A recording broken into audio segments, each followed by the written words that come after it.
The research covers a very broad area called nature-based experiences. The particular aspects I'm interested in are extreme sports and also looking at how nature enhances health and well-being. The study has taken, obviously it took the PhD, but it's gone beyond the PhD, and we've written quite a bit about what the experience is like.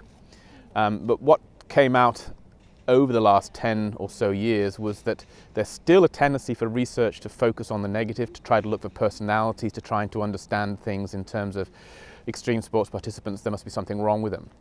So that really triggered off the desire to let the world know there's something else going on. It's something much more positive, something much more interesting than just there are certain personalities that like to throw themselves off cliffs.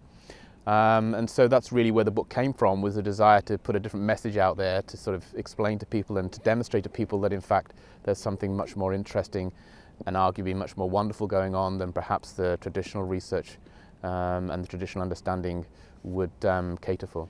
Well, in the first instance, it seems that extreme sports are transformational. They do change the way people see themselves, the way people interact with others, the way people interact with the natural world. Much more sort of understanding with other people and much more sort of in collaboration with the natural world, much more caring about the natural world. Then of course we have the more sort of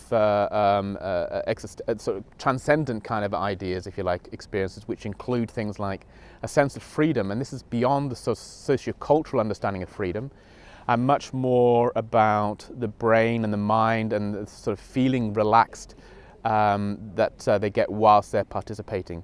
This idea that they're completely free of all sort of negative thoughts and perceptions. It's a feeling of sort of floating and flying and of being at one with the natural world. And again, beyond that even more is there's a realization of what human beings, and in particular themselves as participants, are capable of doing.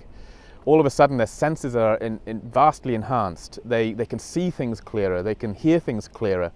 So people, base jumpers, talk about traveling at 200 miles an hour or thereabouts and being able to see every nook and cranny and seeing all the little sort of shades of colour in the cliff as they go flying by.